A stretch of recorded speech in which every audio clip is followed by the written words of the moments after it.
Welcome to Hooked on Wooden Boats, podcast episode number 204.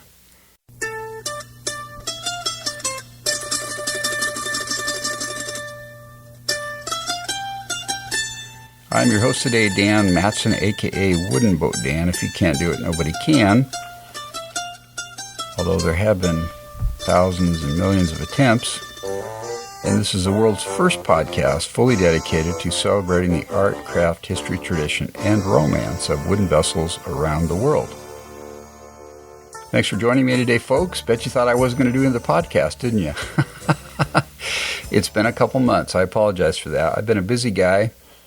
Before I start talking about my SCAMP progress, though, the featured segment today is an interview I did with Simeon Baldwin, who lives in Port Ludlow, Washington, and Dale Simonson, who lives in Vancouver, British Columbia. They're both SCAMP owners, and in June of 2017, they entered the first leg of the, sorry about that little beep there, entered the first leg of the Race to Alaska, which is from Port Townsend to Victoria. It's 40 miles. You have to make it in 48 hours, I believe it is. They took Simeon's SCAMP Naughty, and so it was Dale and Simeon and Denny, who is Simeon's brother-in-law, the three of them. And they ran into some difficulties and then ended up having to call the Coast Guard. I believe it was at nighttime. So this is an interesting podcast. They talk about what happened, the lessons they learned, how they could have avoided this possibly, and how they handled this situation. Nobody got hurt or anything. They did have to call the Coast Guard and get rescued or towed in. But anyway, I'm going to leave the details for the interview, which is, I think it's 45 minutes or an hour long, just so you know. And anyway, so I've been working frantically on my SCAMP. If you recall, last September after the boat festival, I turned the boat over. So I've been working on the bottom for 5 or 6 months now, which is kind of crazy that you'd think it would take that long. But, you know, this was a kit that had been started and the epoxy work was not real clean. So I had a lot of cleanup work to do on the bottom, a lot of shaping, a lot of filling, a lot of sanding just to get the wood and all the corners and seams and everything the way I wanted them. Then I put down 6-ounce fiberglass cloths with 3 coats of epoxy on that. Then I sanded that. Then I primed the boat. Then I sanded the epoxy. Then I made the white oak skegs and put embedded nylon, 1.5-inch nylon webbing on top of the skegs embedded with epoxy, and then graphite and epoxy over my skegs. And then after that, I started painting the hull, 2 colors, one color up to the waterline, it's called Dawn Blue, and then white above that. I had a lot of painting problems. I started with a satin. I couldn't get it to flow out very well. I just wasn't happy with the results. So after several coats, I went to a gloss, which worked better. And then I moved on to the white paint for above the waterline up to the shear line. And again, white gloss. Had some difficulties there because I think the main problem I had, I was having a hard time getting the white gloss paint to cover the dark spots that were showing through from the Akumi underneath. I had used what's called Interlux Pre-Coat Primer, which is a high hiding primer. I'd put 1 coat on the whole hole and then sanded it. When I sanded it, it kind of evens everything out, but it leaves some darker spots. And what I should have done is put on another coat of the high hiding primer and very lightly sanded it so the hole stayed white, but I didn't do that. So then it took basically 7 coats of paint to cover the darker Akumi spots in the background. So it's been a trying experience. 7 coats of white, and I probably have 7 or 9 coats of the blue, counting the satin I started with. So I am ready to move on, folks. I would give my paint job a 7 out of 10, maybe 7.5 at tops. Yeah, I guess you could say a 7.5. The issues it has is there's too much dust in it, but, you have to look pretty close to see it, and it is the bottom and the hull of the boat. And the second problem is that I was impatient, and after I painted the blue, the Dawn blue, then I moved to the white gloss, and I put painter's tape on the Dawn blue, apparently before it was completely hard. I think it had been on there for a week or so. So when I took my tape off the Dawn blue today, which I'd put tape on there to paint the white portion of the hull, it didn't take the paint off, but it just left some kind of rough marks that if you look in the light you can see. You have to look pretty hard for it. I tried to polish them with some car polish and do some things. It didn't improve it. It's not terrible. If you look from 3 to 5 feet away or more, it looks fine. So anyway, there's my 7.5 on the hull. I'm pretty excited, though, because this Saturday I have some friends coming over. We're going to turn the boat over, and I built a dolly to hold the boat on the skegs, basically, so it won't be on the bottom, so I can work on the inside of the boat. My goal is to finish it before June 18th, which is when we do our annual camping trip to Lincoln Rock State Park, because I really want to get this boat out there and sail it, row it, motor it, whatever. What I'd like to do is buy a 2.5 horsepower Suzuki motor. I've read really good things about that, and I know some people that have them. I was considering the Lair propane 2.5 horse outboard, which I love the idea of just being able to screw a propane can onto it and get an hour of motor time out of that, and just having 4 or 5 of those in the boat. But I read their reviews, and to be honest, the reviews I read were not great. People were having problems with them. Now, maybe they've worked the kinks out of them now, but anyway, I'm just leaning more towards a Suzuki. So I could turn the boat over, and I got to cut in the footwell into the cockpit sole because this boat didn't have a footwell with the kit, and I want one. And I got to figure out my hatches, and I got to do a lot of sanding and painting and all that, and I got to finish my spars, and so I got plenty to do, but I am making progress, folks. You should be proud of me. Anyway, let's move on to the interview with Dale and Simeon. Take it away, guys. So it is September 9th, 2017. I am with Simeon Baldwin and Dale Simonson. Dale's from Vancouver. Simeon's from Port Ludlow. Port Ludlow. We're here at the festival, and we're all SCAMP owners. Some have finished their SCAMPs, others haven't. I haven't finished mine. Anyway, welcome to the podcast, guys. Yeah, thank you, Dan. Yeah, last year we sat on Dale's boat, Luna, and did a little podcast about that. That was pretty fun. Yeah, it sure was. And then Simeon's been involved with SCAMPs for years. How many? Well, since the start, right, Simeon? Well, I helped out on prototype number 1. Yeah. And when Case Prince and Case and Josh were getting together about the build, and Scott Jones was the lead shipwright on the.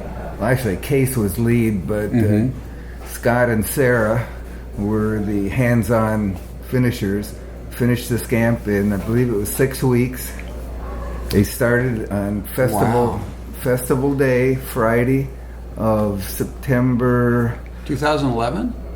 2010. It was 2010. I think it was 2010. Yeah, it could have been. Yeah. Because we started SCAMP Camp 1 in 2012. Yeah. And Howard had done all that. I remember seeing the first one down here partially finished one year, but I don't remember what year that was. Do you remember when the boat shop opened? Oh. Case came on board, the boat shop opened. Okay. They had the Townsend Turn in there. Yeah. That he was building for Chelsea. Mm-hmm. Yeah. And it was a festival after that. Anyway. Okay, yeah. So you've been I involved. started out helping him out on sanding. Yeah. And then they decided to make a kit boat, so they made the first boat, prototype number 1, Josh's boat, and that was a kit. Yeah. And so you guys were in Scamp Camp 1 together. Yeah, that's right? when I met Simeon. Yeah, I'd already started my boat. Yeah. Oh, you had? I'd done the rudder and the centerboard. Yeah. Okay. But I hadn't done any planking or anything. No, you'd done a lot of pre-coating though. I remember being so impressed the fact that there was this, I had a pile of plywood and Simeon actually had something that was looking almost like it was going to go together quickly. All coated. He had 3 coats of epoxy on all the parts, all the bulkheads. They weren't actually glued in yet, I don't think. They were just all standing there kind of, in dry fit mode. But boy, it was looking like a scamp already, Yeah. to me, compared to this stack of plywood that I had. Oh.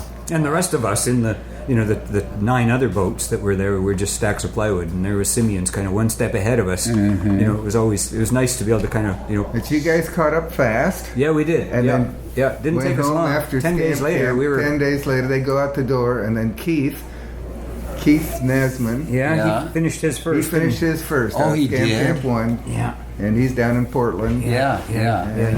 He was done about 10 months later, I think. He launched that at the Port Hadlock. That's right. At the get together over there. Yeah, it was the boat school birthday party. In June or something, June of 2012, 2013. Yeah, because I launched Naughty September 2013. Oh, you did? Yeah. Last day of festival, Sunday of festival. Oh. Denny and I took Naughty down. I had her on display here. Yes, right. I remember that. Yeah. Denny and I took her down to Boat Haven after everybody had gone. It was about 5:30 in the afternoon after festival. Sail by was all done. People were all done pulling their boats, and we launched her and went out for an evening sail. It was dark when we came back. Yeah. And we had a couple of kayak LED lights on the bow. Really? But it was just beautiful sailing weather. Oh, nice. Nice. Yeah. When did you launch yours, Dale? Yeah, mine was the next May, so that would have been 2014. 2014. Yeah, May long weekend. Yeah. Okay. Keith and Derek both came up to Vancouver, so a 6-hour drive or whatever from Oregon to assist with the launch. They did? Very cool. Did you do it here or Vancouver? No, Vancouver. Oh, you did? Okay. Yeah. It was pretty cool to have them drive all the way up. Yeah, we launched in the Indian Arm, or what is it called there? The end of the harbor, Vancouver Harbor, as opposed to English Bay. It was up in it's the top end of English Bay, or the bottom end. No, I'm trying to think of what the hell they call that. There's a little ramp there. I know you told me about it. Yeah. Anyway, Kate's Park ramp in Deep Cove, virtually, way up around the corner. Anyway, it was pretty cool to get finally splashed. So it was 20 months after dragging it home on the trailer. Really? 20 months to finish my boat. And it was non-stop. Like, I took a few months off in the fall because of the start of school and everything. It was, I was still teaching full-time. Dale was a working man. Yeah, and so I stalled out in the fall just because other things became, top of priority. And then working for a living. Yeah, working for a living. But every spring, boy, as soon as the days started to get a little bit longer, like basically February, I was just in that garage every day, every night. Not every day. I was working every day, but every night. After work, I'd finish the dishes and get out there and get on to another. Yeah. And the pressure came on. And that summer between what was it? Summer of 2013. Man, I worked every day, 9, 10, 12 hours a day, 5-6 weeks straight, solid, with my dad helping, the two of us, flat out, as hard as we could go. Couldn't finish the boat that summer. I was on a deadline. I needed to get the boat in the water that summer. Couldn't finish it. No way. Meanwhile, Keith is sailing. Bugger. He is so fast. Sorry. He's a good man. Yeah, Can't believe it. That's funny. That's funny. So that was 2014. Yeah, that I launched. Yeah. So 2015, R2AK number 1. Right. Yeah, that's right. Yeah. R2AK number 1. But so you Nadi did that. Nadi did that. Nadi said she wanted to do R2AK number 1. Yeah. So I asked Denny, Your brother-in-law. my brother-in-law from Alberta, from Calgary, Alberta. Yeah. I said, Denny, how'd you like to crew for me? Oh, I'm in. Of course, Denny doesn't know how to sail. So anyway, he'd gone out with me on the launching in 2012. 2013. Yeah. And he'd gone out a few other times with me. So Denny says, I'm on. Yeah. So first year, I believe it was July. I can't remember when. Yeah. I can't remember when the date of the first. Yeah. What? Yeah. It was first fairly one- early, wasn't it? No, I think it was June. It was First June. one It was late June. Anyway. Yeah. So we arranged that. Denny, here's what the kit you need to bring. Bring your wetsuit top. Bring your dry suit. Bring all your stuff and. Yeah. Bring your kayaking booties, and we had him all kitted out. So he shows up, and we'd arranged for him to come 2 weeks early. Right. 2 weeks early, and I looked at the calendar, or maybe it was 3 weeks early. And I looked at the calendar, and I looked at the tides, and I figured, and the tides were almost exactly the same. So I said, Denny, we're going to launch at 5 in the morning. This is 2 or 3 weeks before. Oh, we do a practice run. Yeah, we're going to launch Boat Haven, 5 in the morning. We're going to row or sail or whatever, get over here about 5:30. And we're going to go out around Point Wilson. We're going to check the currents, and we're going to check. And so we did that. Yeah. Well, we hit the starting line instead of at 5 o'clock. We hit the starting line at 5:30. And we went out. And it was breezy. It was about like this, a little bit more than this. We went out all the way to Sierra Alpha Buoy, the red buoy out there, the turning buoy for the traffic lanes. Yeah. And we got out close enough that we could see it and identify it, not really into the prohibited circle. Yeah. And then we turned west and we went out towards Protection Island. And meanwhile, we're on the ebb and we're going along. We went past Point Wilson about 5 knots over the ground, and we turned the corner, and we had the oars aboard. I actually had my. You had wind, though. You were saying. Yeah, we had wind. Yeah. I actually had my Torpedo electric. In the side locker. Yeah. So we went out. We went as far as Protection Island. In fact, we circumnavigated Protection Island. Oh, you did? And came back on the inside. And meanwhile, the ebb had turned to a flood. Because we spent a lot of time out there. Yeah. We were out on the water for almost 10 hours that day. Yeah. And then he learned to sail. Oh, nice. Right on. I mean, he was on the helm a lot of the time. Coming back, there was no wind. And we went by Point Wilson, Right. going east. On the flood. On the flood, Yeah. with little or no wind. And we see a swirly up there.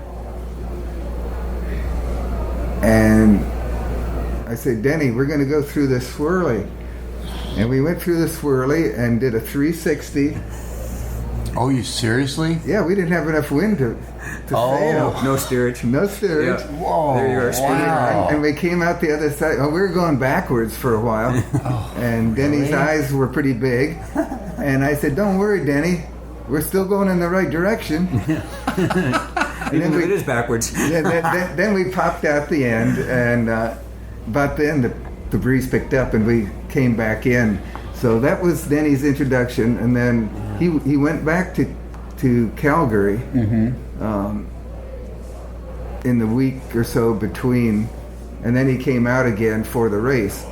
So the first race, we went out, turned the corner, went west, cut across, Yeah.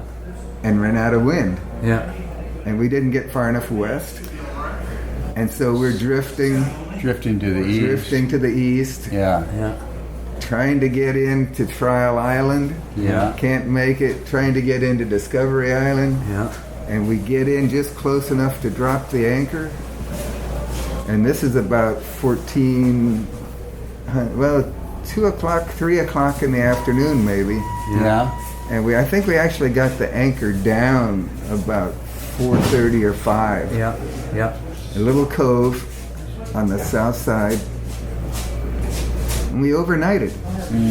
I remember that. RCMP came out in the middle of the night and shone a light at us. Are you guys okay? Yeah, we're okay. And next morning it was dead calm and foggy.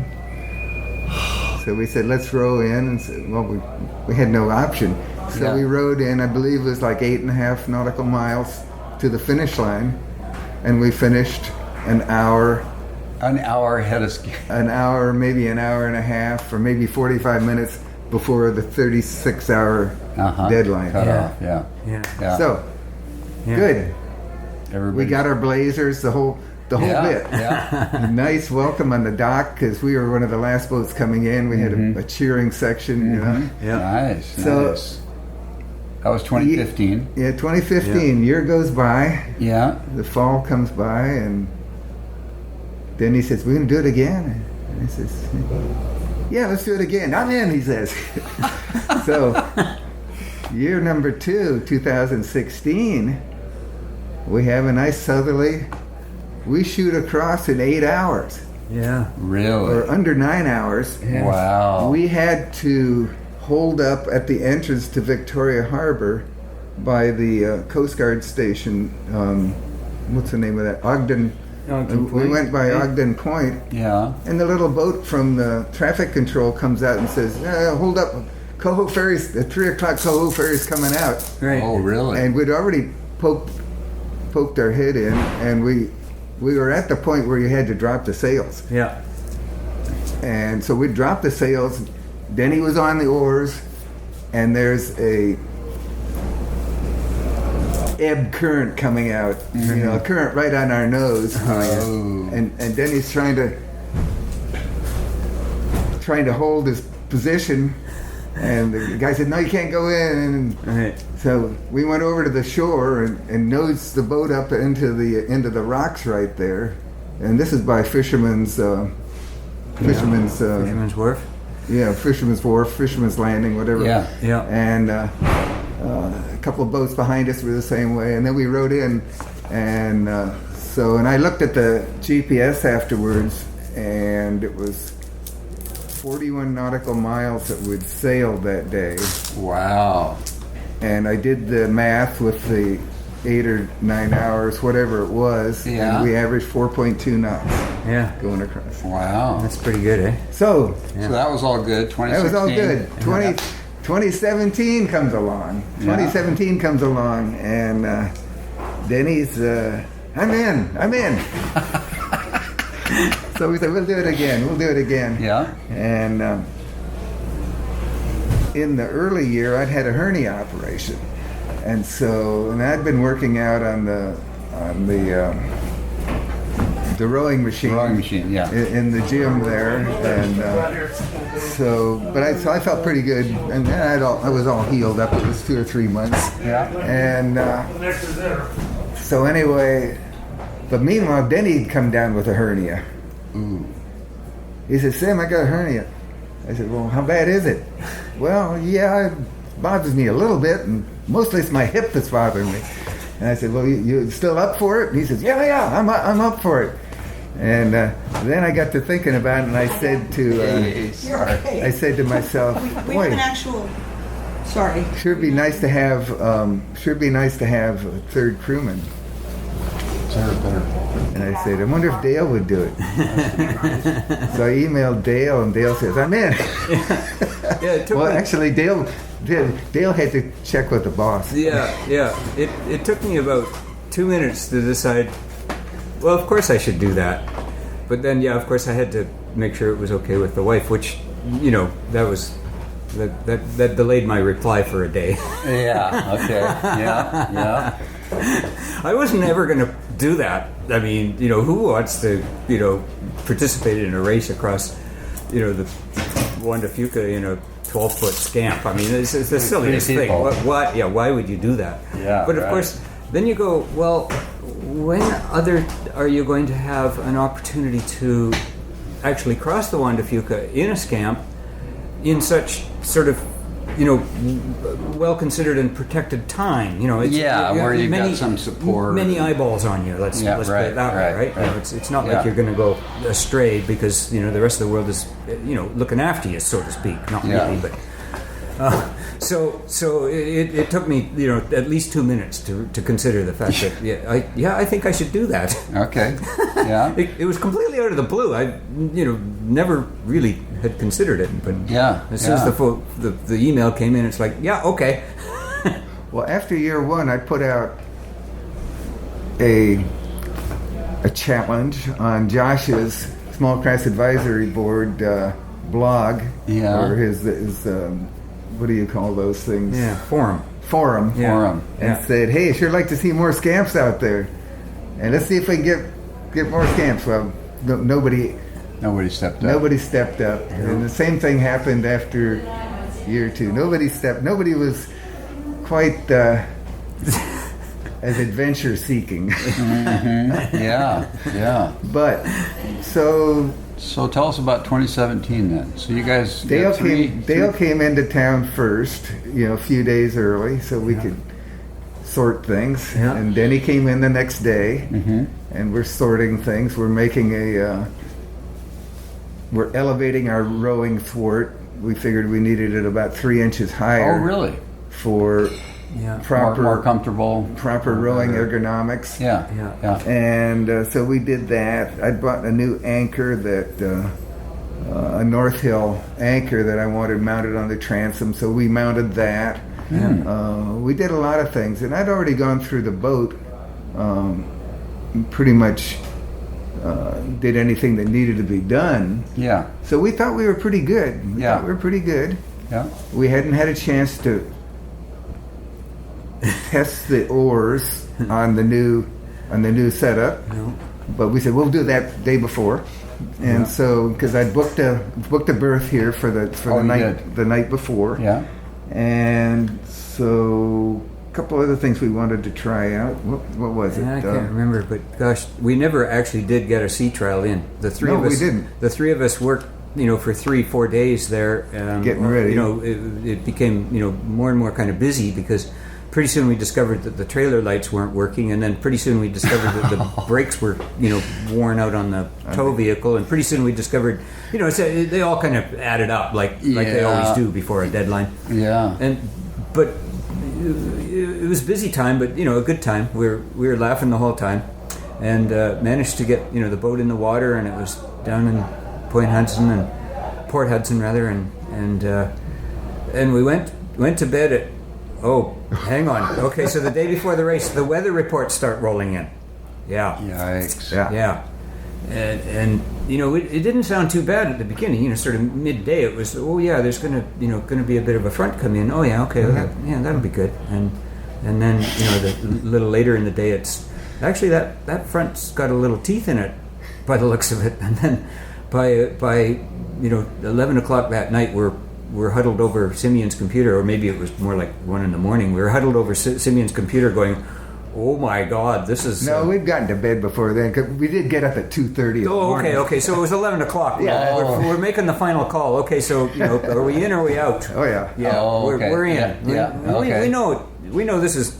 they're calling for 30-35 knots, right? Okay, well, I've been in those conditions in the Columbia on my scamp, so I know what that's like, and triple reef, we're good. No worries, right? Yeah, we felt good about it. And so we get to the start. We get down here. We get there on time, and there's no delay or anything. There's not much wind, 3-4 knots maybe. And of course, the current is the ebb current. Yes. By design was going to be maxing out right after the start. So we got to row up to the start, and it's a lot of work to get up current to the start. We actually, I think,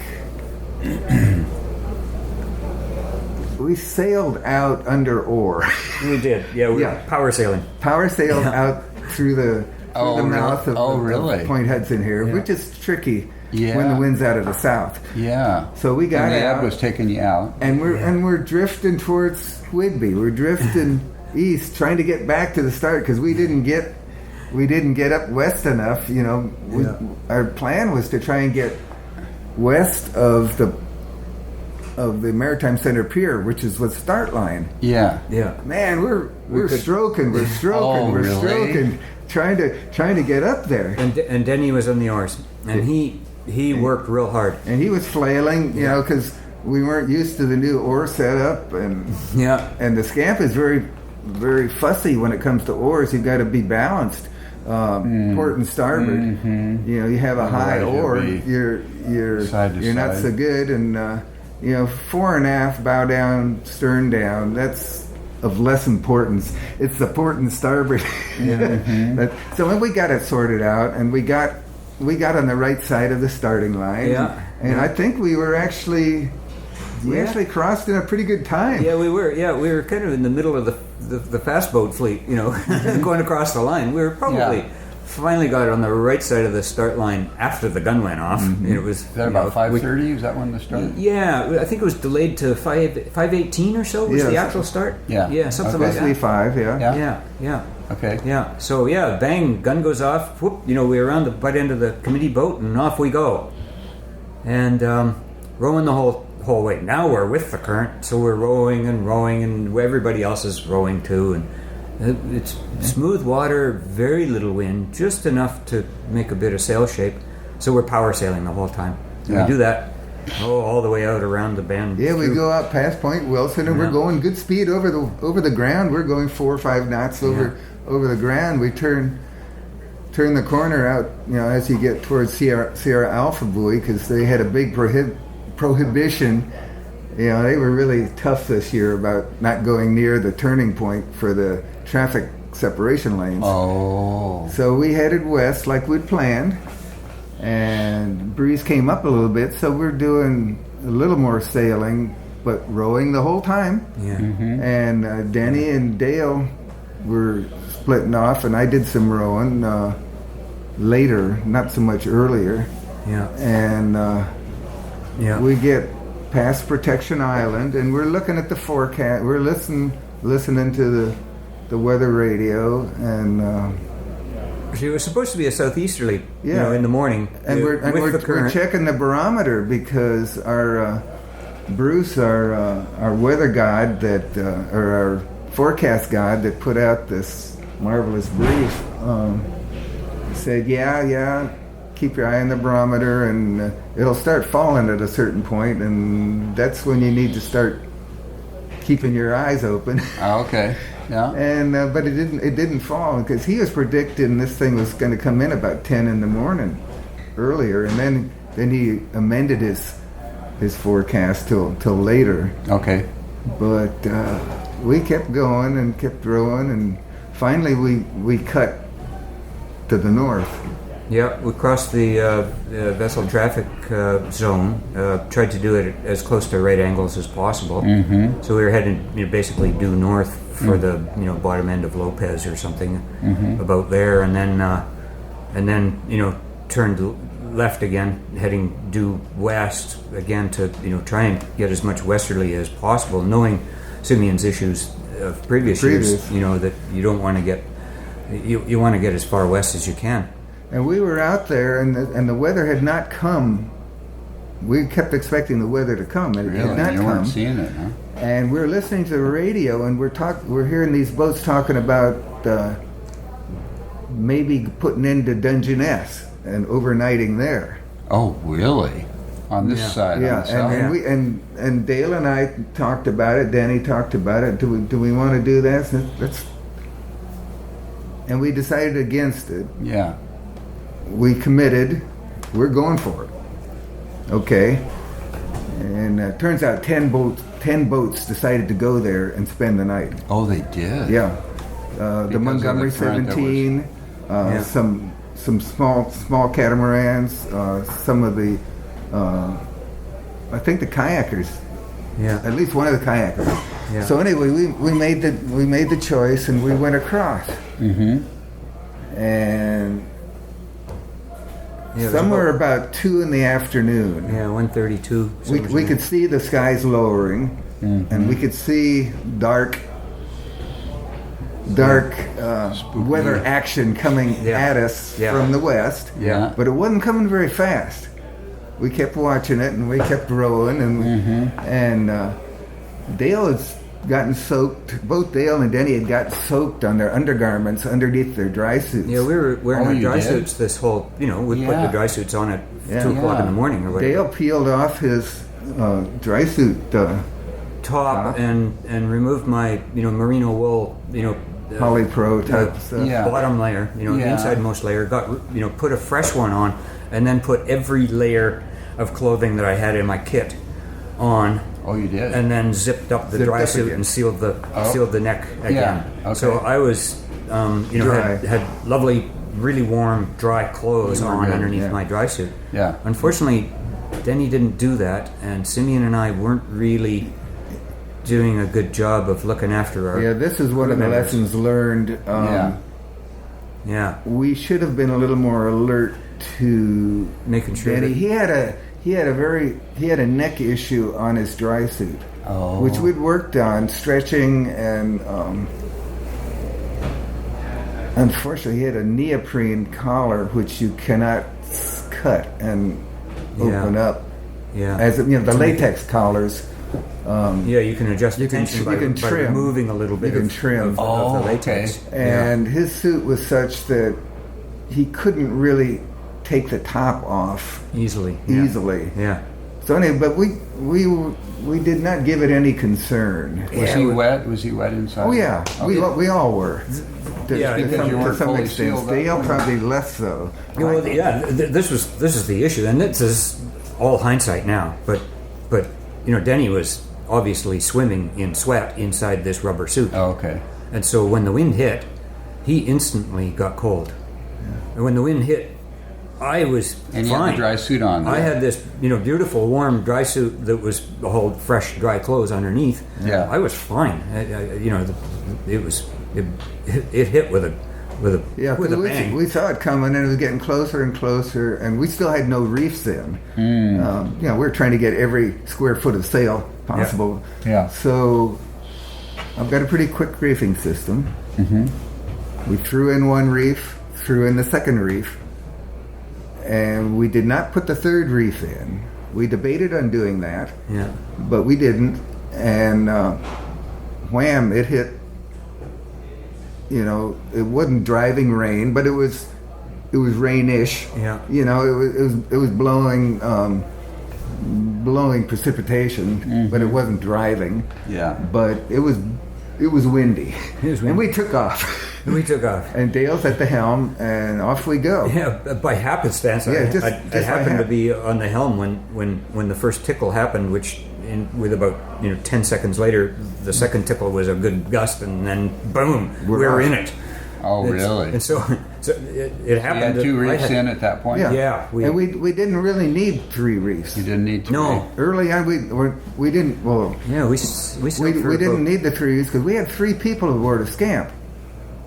I'm tipping in at 175, 180 pounds. Yeah, you got plenty of ballast. Dale's lightweight, tipping in at 140, maybe 140. Yeah. And Denny's middleweight, he's like 150, 155, something like that. Yeah. So we had 3 on the rail. Yeah. We weren't on the rail, we were on the seat top. Yeah. But we were pretty stable. Yeah. And Dale was playing the main sheet and keeping us quartering the waves as they built. They built pretty fast. They did, yeah. And we rapidly realized that we were not going to lay the mouth of Victoria because we weren't far enough west. Yeah, at first it was no problem. This is great. We're going to go straight into Victoria. Yeah, no. the wind had clocked around to the northwest like it was supposed to. Okay. But we weren't laying it. You were tacking?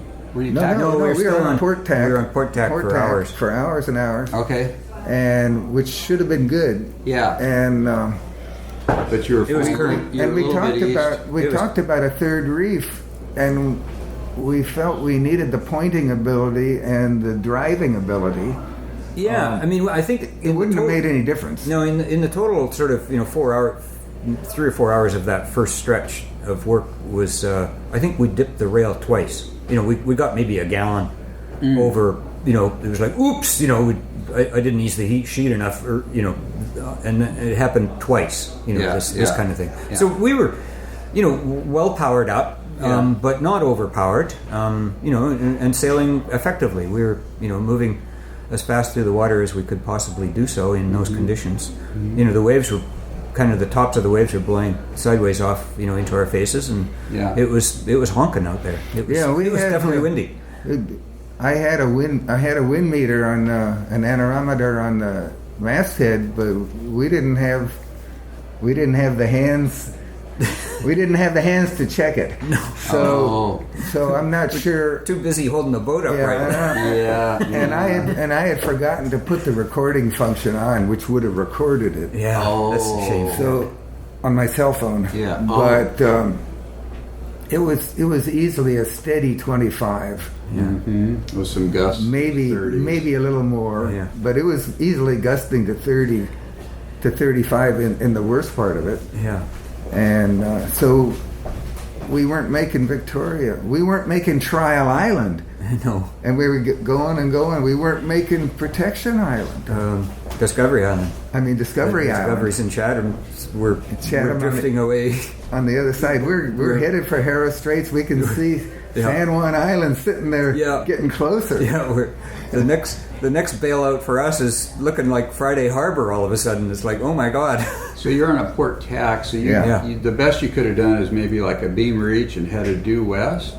We tried that at one point. But it didn't, because... right at the separation marker. Hodge was out there with us. Yeah, this was a bit after we lost Hodge. Yeah. But so anyway, well,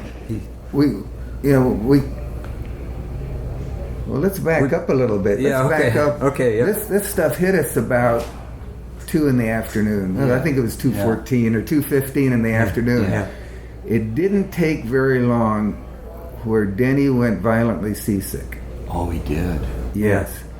Denny is marginally prone to seasickness, and he took his pills in the morning. Yeah. He was due for a second round. He never took the second round, and that's on me for not reminding him. But I don't think it would have made any difference at all. Yeah. Because he was cold.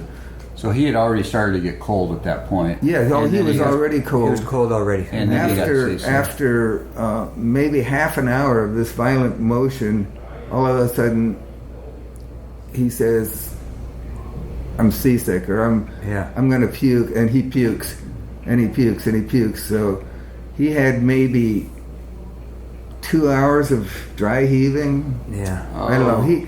So at this point he's marginally cold. He's not shivering yet, but he's inactive. He can't do anything. We have him wedged between us on the rail, and he's just getting hypothermic. Yeah. And he's not talking clearly anymore. Oh wow. And we got the space blanket out. We wrapped him. We had a thermos of warm water. Mm-hmm. We, after quite a bit of, he wasn't heaving up anything. It was, dry heaving. And we had the bucket in the cockpit for him. And he took 4 or 5 ounces of warm water and stayed down for a little bit, and then that came up. So anyway, we were going up Harrow Channel on a port tack. We were pretty much able to maintain the line straight up Harrow, right in the middle. Center, in the middle is shoal water. Well, not shoal water, but it's only 40 feet or 50 feet of water. Yeah. Whereas on the deep outer, the inbound, outbound shipping channels is deeper. Yeah. But that whole stretch is fishing area. They've got crab pots, shrimp pots. I don't know what traps, whatever, something. Yeah. And Dale's dodging these things, and we're on a hard port tack, 2 reefs, and he's quartering the seas. Yeah. And we take one that breaks at our shoulder height on the high rail. So maybe trough to crest, it might have been 6 or 7 foot wave. Yeah.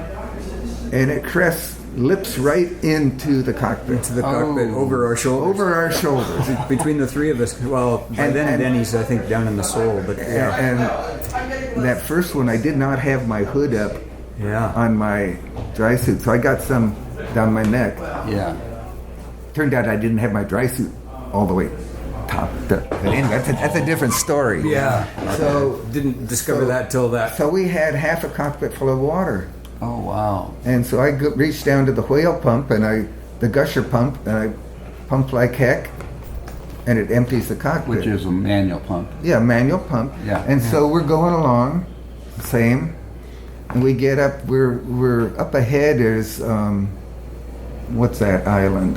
Darcy? Yeah, Darcy's up ahead. And we're trying to get up there, and there's a big old rock up there. I mean, there's a lot of rocks up there, but there's a navigational warning pylon on a rock, and Dale's worried about that. And which side do we go to? And we'll get the chart out. We don't have the chart for that section. The mistake, massive mistake number 2. Well, or 3, depending on deciding to go in the first place. Maybe it was number 1, but turns out we didn't actually have charts for going up Harrow Strait. The charts on board were kind of petered out right after. Just around the corner from Discovery Island. Far east, right? Good grief! So here we are. Wow. Our cell phone GPS, I mean our handhelds are not really functioning because when they get wet, the touchscreen doesn't work. We were protected with the cases and everything. Yeah, right. So we elected at that point, let's flip around and go back the other way. Yeah. So we did, and on to starboard. So we're in starboard tack, coming back the way we came over the same lumpy shoal water. Yeah. And son of a gun, if we didn't take a cresting wave over our shoulders on starboard tack. Wow. Well, this is so we're on starboard, and we're actually more on a more of a beam reach, close reach. Close reach is but the seas are beam to us now, as opposed to when we were at port, we were quartering them. And Dale's having a little trouble handling it. It's not as responsive as she should be. Well, we took a couple of these breaking pounders over top of us, and the boat's now awash with we got 8-10 inches of water in the cockpit, full soul. And so I pump again, and Dale comes up into the wind a little, and I pump again, and when I'm pumping, I'm looking down at the rubber gator boot over the pump, and I see bubbles coming out. And all of a sudden, I realize what's happening. The water from the cockpit is leaking through the pump in the seat longitudinal into the side locker. Oh. And as I pump, I see more bubbles. Well, we empty the cockpit, and the pump is designed to exhaust the water out through the centerboard trunk, and it's doing that. Mm-hmm. But a lot of the water is going into the side locker. Oh boy! Right. And we didn't realize it. We had not opened up the seat tops. We're not about to open up the seat tops in those conditions. No. Yeah. But all of a sudden, Dale, it's even worse. I'm complaining about the sluggishness of the handling of the boat. Oh. It's like, oh my God, I just can't get it to come up. I can't, because I'm trying to. We got these beam seas and they're breaking, and I'm trying to get our nose up so it can get over top of. I've got to climb each one of these bloody waves, right? Yeah. And I just can't get the nose up. She just won't round up. Yeah. So I'm easing the sheet to round up, and then sheeting in. My only steerage is actually sheet tension. I've ease the sheet, round up, and then sheet in to come shooting back down the far side of that wave, and then ease off to, and the boat is behaving like a pig.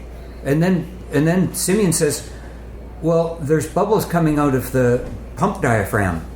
I think we might have a little more water in the locker. The locker must be full of water. And it's like, well, that's why we've got such lousy boat handling here. Wow. And poor Denny is lying now we're getting in a foot of cold water. We're getting closer to Discovery Island and Chatham. We can see them, but even keeping like we were going, we're 2 hours away from getting close enough to drop an anchor or get ashore. And Denny is getting colder. I mean, he's almost quit shivering by now, and really? So he's getting really hypothermic. And so Dale and I said, well, let's bail. Let's get help. Yeah. So I got on the cell phone. We're gonna look after Denny. Yeah, I got on the cell phone. I called Race Boss on the cell phone. There's a lot of chatter going on Channel 16. Boats capsizing. Really? People in trouble. Not just R2AK people, but there were other boats out there that were calling. Yeah. So I called on the cell phone and I said, boss, I said... This is the race boss? Yeah, race boss, Daniel Evans. And I said, we've got... my crewman here has gone hypothermic on me, and I've got to get him off the boat. Can you call the Coast Guard and tell him we need to get him evacuated? Yeah. And I said, do you have our spot? Do you have our spot lat long, or you have our spot location? He said, yes. And he said, I'll get him to call you. So 10 or 15 minutes later, sometime around then, we put the third reef in a little bit earlier. Yeah. And we put the third reef in. It didn't make any difference in terms of how the boat was going, but we put it in, and then we took it out. And at this point, the wind was dropping. The wind was dropping. We took it out, and we took the second reef out, and then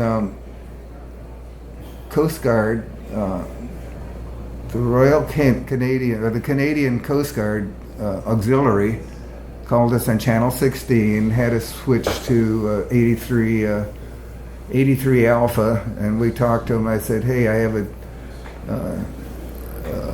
crewman that's hypothermic. I need to get him off. And we confirmed our location, and they says, we'll be right out. So at this point, we're just we had opened up the seat locker. Yeah. Because things were moderating. We put that third reef in. Mm-hmm. We opened up the seat locker, and it was pretty full. 4 or 5 inches from the top. Yeah. But we estimate there's 30 or 40 gallons of water in there. Yeah. Because you've got openings between your bulkheads, like most scamps. Yeah. Right. Between bulkhead 4, which is the front of the seat tops, and all the bulkhead. Bulkhead the 7. 7. I have one dry, one back. 4 to 7 had water. Yeah. And rough calculation, it wasn't a 50-gallon drum in there, but there was probably a 30-gallon drum of water in there. So 200 or 300 pounds of water. Oh, yeah. And so when I called the Coast Guard, I says, well, we've got to get crewmen off, and oh, by the way, do you have a pump aboard? Oh, yeah. So anyway, so they sent out a 47-foot cutter. Oh, my goodness. Which happened to be the closest one, and so we are kind of dead in the water. I mean, we still have our sails up, but they come alongside. Yeah, the seas are still huge, but there's no wind. And they're going... Oh, wind really? Wind just died off. Yeah, they're going up and down at a fairly, 6 or 7 second interval, and we're going up and down at about a 2 and 3 second interval. Oh, boy. And so we're fending off, and they're trying to help, and all of a sudden it became apparent that we were not going to be able to get Denny from our boat to their boat. Oh, boy. About this time, they had a rigid, inflatable patrol boat that came out. I'm estimating it was maybe not a 30-footer, but it was about a 26-footer. 26, yeah. That was actually the auxiliary. The auxiliary. The other one was the actual Coast Guard. Yeah. So they came out and came alongside, and they said, yeah, we'll get Denny off onto our boat, and we'll transfer it to the big boat. Mm-hmm. So that was fine. We handed Denny over. Mm-hmm. Yeah, it worked pretty well. He assisted, but we were in the same level, and we were going up and down at the same at the same cadence. Yeah. And so Denny got aboard, and they went over to the 47-footer, and they put him on a backboard to pass him over. To pass him over. Yeah. And I didn't see that. Yeah, and when they got him aboard, they stripped off his clothes, put dry polypropylene on him. They got his vital functions. They got an IV going, I think. Well, I'm not sure if they got the IV going then or not. No. But they got him heat packs and took him off to the dock at Oak Bay. And we were a fair distance away from Oak Bay. And so we were relieved. Denny was in good hands. Yeah. Now what about us? Yeah. So they're alongside. They have a whale pump. I mean a Briggs and Stratton. Yeah, gas powered pump with a hose about this big. Yeah, 3-4 inch diameter. Something. And the guy told me. Meanwhile, one of the Coast Guard had come aboard Naughty, and I had gone on to the inflatable. That's you did. And so it was Dale and the Coastie on Naughty. Yeah. And they got the pump going on the rib and put it out over the side and had a stream that would have made a fire engine look weak, But then they'd pass it over to the side locker and it would break suction. And this went on for 4 or 5 or 6 attempts. And they couldn't get stupid pump, but it we would finally keep did. suction to get when you got it in the locker. Yeah, you got to kind of get it prime again, reprime the thing. Yeah. So finally they got it sucking out of the thing, and it emptied out. Yeah. Fine, done deal. And Dale and I talked. Well, what are we going to do? And at this point, there's no wind, and the current's still taking us towards it's Orcas. Flowing. Yeah, it's flowing south. I guess it's an ebb now, and it's going to take us out, out to Wanfuka. Oh, okay. So anyway, we made the decision. Well, we're going to cancel this race. Yeah. Hey, Coast Guard, can you tow us into the marina at Oak Bay? Yeah. Yeah, we can do that. So they towed us into Let's pause Oak here Bay. for just a second. Yeah. Okay, we're back here. We had to change our location. So let's see. We were. You had Naughty pumped out by the Coast Guard. You got Denny got taken care of with the Coast Guard, and then you told the Coast Guard, "Hey, can you pull us in?" We asked them. We asked them if they could take us in. Okay. Yeah. They took Denny off around 7:15 in the evening. Yeah. That was my my recollection. Yeah. And so it's still light out. It's still light out. Yeah. And they commenced towing us probably not much later than that, like about 7:30, 7:45. With the inflatable or the... With the inflatable. Okay. Big boat had disappeared over the horizon. Yeah, with Denny aboard. With Denny aboard. It still took them almost an hour and a half to get us into... Oak Bay Harbor. Oak Bay Harbor. They asked us how, they passed the line over. They asked us, and meanwhile we'd gotten the sails down. They asked us, how fast can you tow?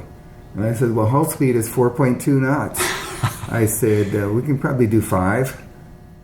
And so there was issues towing at first. Really? And I'll let Dale tell the story, but basically it had to do with tiller extension and the rudder. Yeah. What was going on? I don't remember that. Well, from my perspective on the towing boat, looking back. You were on the towing boat. I was on the towing boat. Oh, Dale was in the SCAMP. I was on helm. Yeah, Dale was on helm. Okay. Yeah. Rudder in the water. You take the rudder out. No. Okay. Yeah. And we're doing 4.5. Yeah.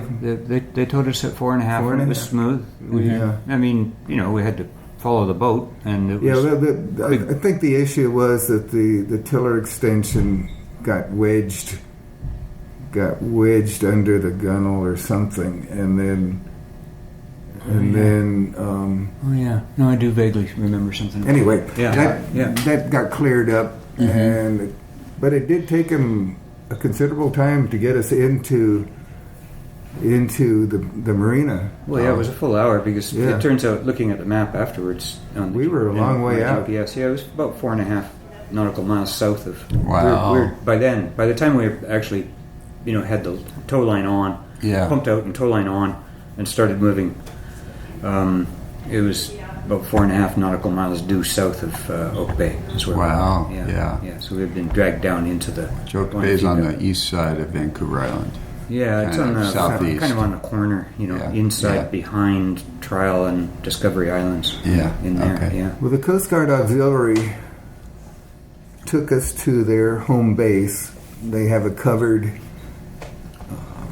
boathouse for their 2 inflatables right next to the fuel dock, and they took us alongside the fuel dock at the free end of the fuel dock. Yeah. And they said, we're just going off duty. We can give you a ride somewhere after we clean up. So Dale and I tied the boat up. We cleaned it up enough to leave it there overnight. Mm-hmm. And we kind of staggered our way over to their their boathouse thing. And they were doing their after-mission checklists, and they were putting the boat to bed. And they said, we work a 7-day week as volunteers. And they were rolling off their 7-day week.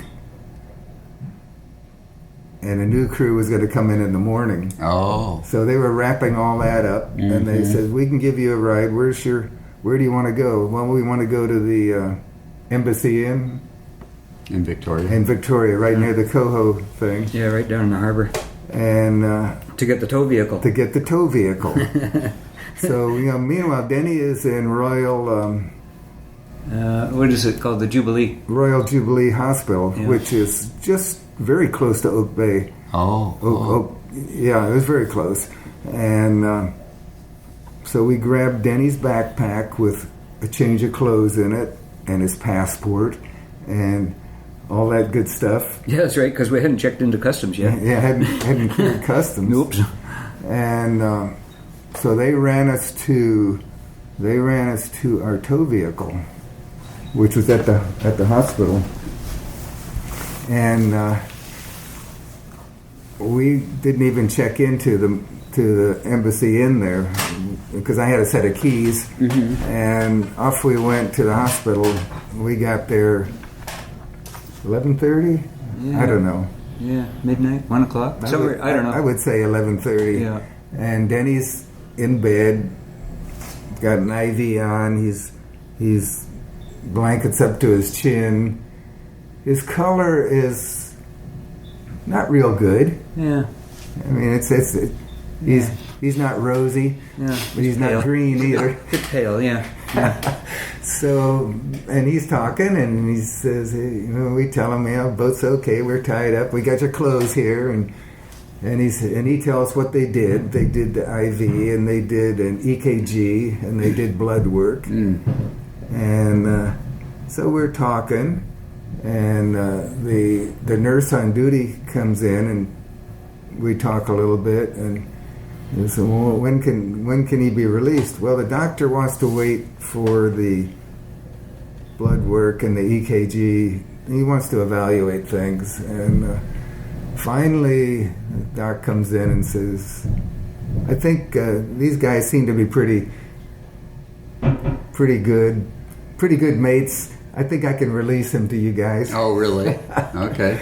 And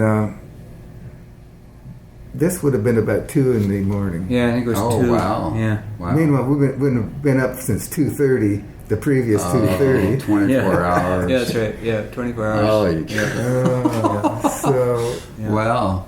Off we go. So Danny went with you? Danny went with Headed us. over Victoria. We staggered, we staggered out to the car. Yeah. And At some point, I think I stripped my dry suit off finally. About then, a big pool of salt water in the back of the tow vehicle. Simeon's still wearing his dry suit this whole time, right? Yeah. He's still got his. I took my dry PFD suit on, off in the. No, I had the PFD off of it. So. Danny and I are staying at the Embassy Inn down by the Coho dock, and Dale is not bunking with us. I've got family. He's got family in town, and he's bunking near Oak Bay. Oh, okay. Yeah. So they dropped me off at my sister's at at about 2:15. 2:15, 2:30.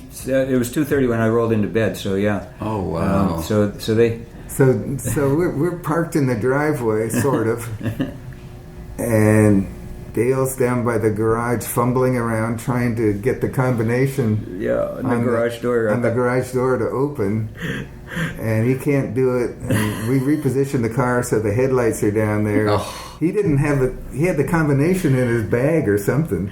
It was in my phone, but the phone was so wiped by all the salt water, and it just wasn't very reliable. And he didn't want to wake his daughter.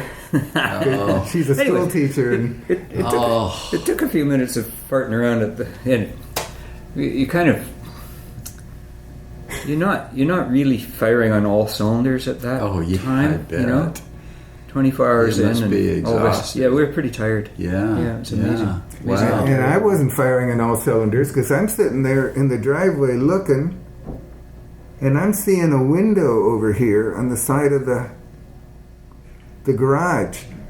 And to me it looks like, here's the garage, and here's the side of the house, and here's the kitchen window.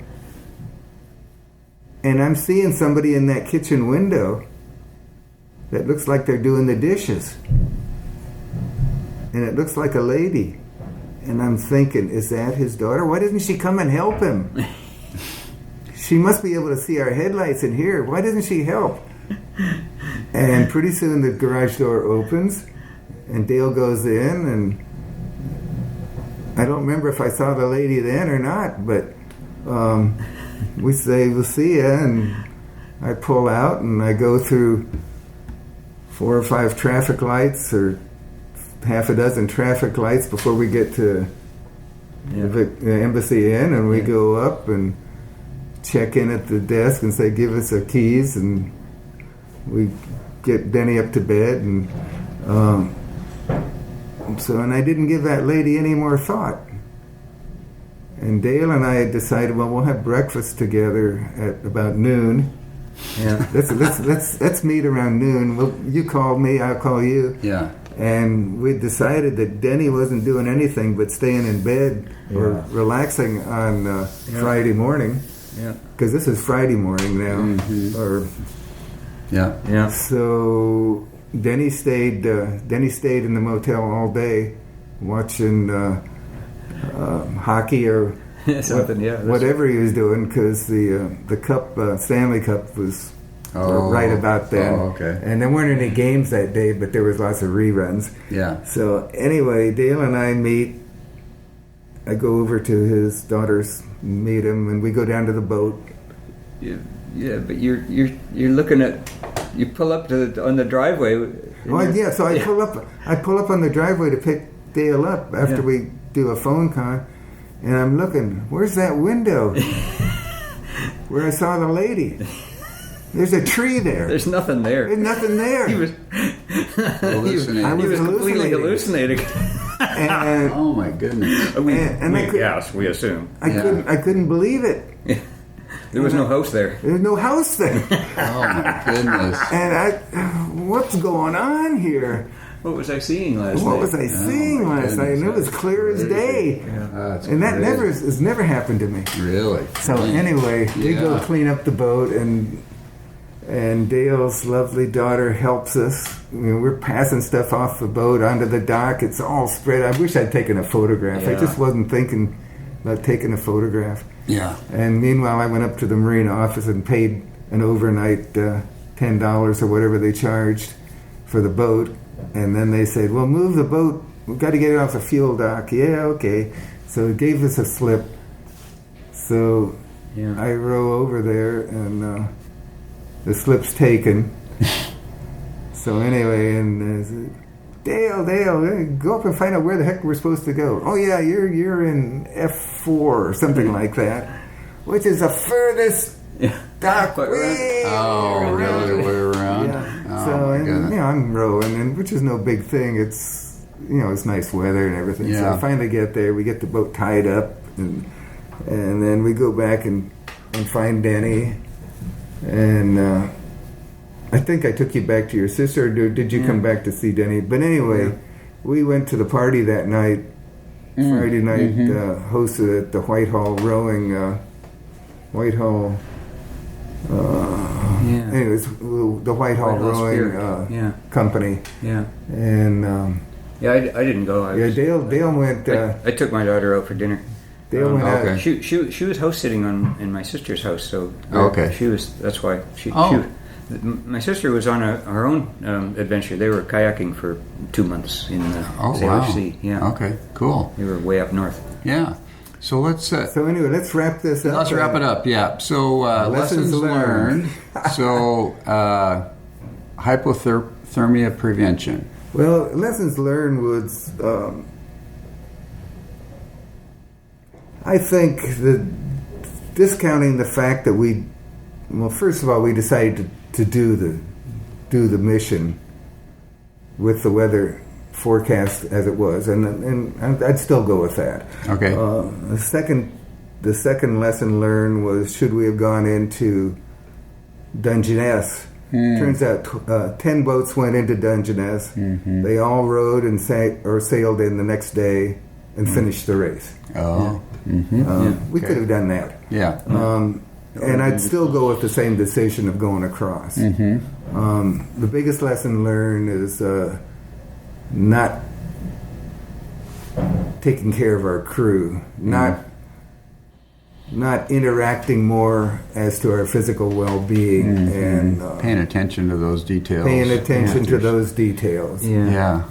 Third lesson learned. I think the boat was as prepared as it could have been, with the exception of charts, which is a lessons learned. Yeah, you did. But because you expect equipment to break. We were maybe slow in analyzing what the heck had gone wrong. We could have done that better in hindsight. When you had taken on the water. And Dale's probably got more sailing miles on his SCAMP than I have on my SCAMP.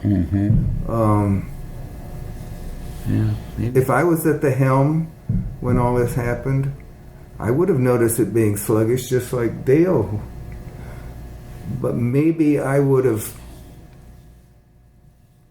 When it was happening, I thought maybe there was 10 yards of kelp on the centerboard or rudder. I was thinking in those terms. I wasn't thinking about water in the bilges.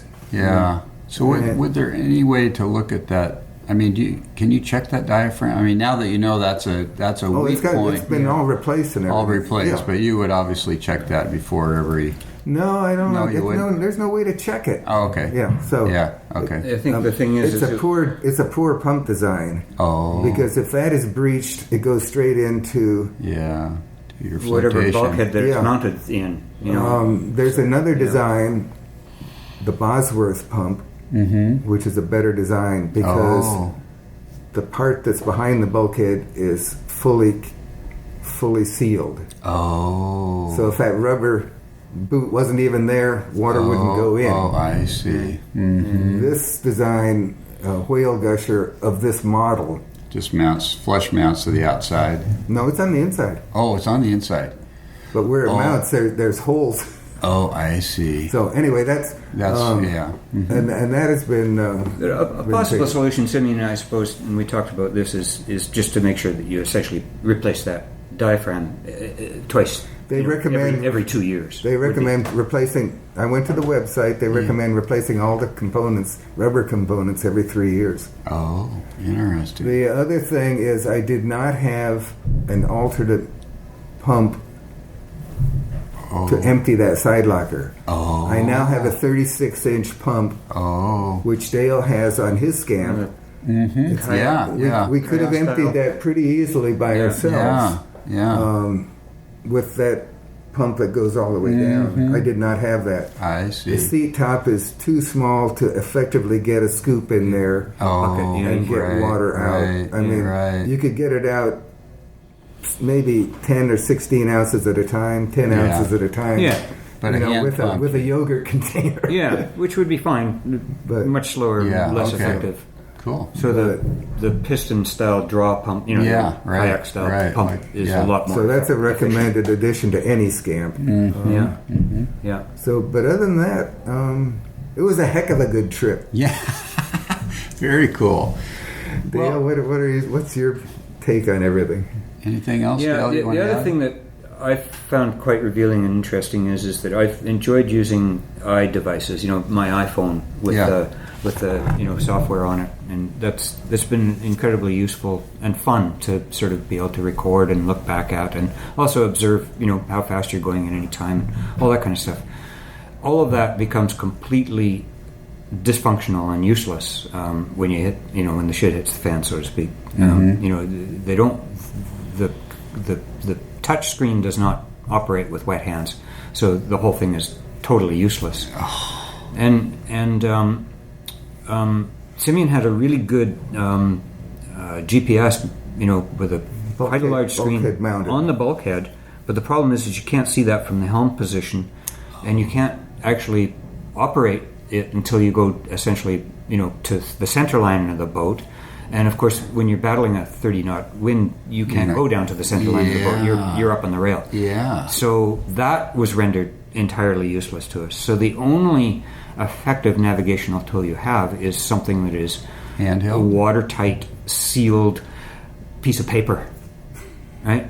A real-life chart, like probably blow-ups of charts. So, and you've got each one laminated and individually available, and so you can leaf your way through from the helm position an actual paper document that shows the navigational aids and rocks that are in the area that you're addressing. So that's a major learning learning experience for me. Which I have those laminated charts right there, and you have them tied off to something. Right there, within arm's reach of the high side of the helm position at all times. Just in case the weather does blow up. That's really interesting. Yeah. Anyway, we have a lot of faith in the SCAMP. We have a lot of faith in Noddy. 3 years we've done the stage 1 crossing to Victoria. 3 years we've been the smallest boat in the 40-50 boat fleet.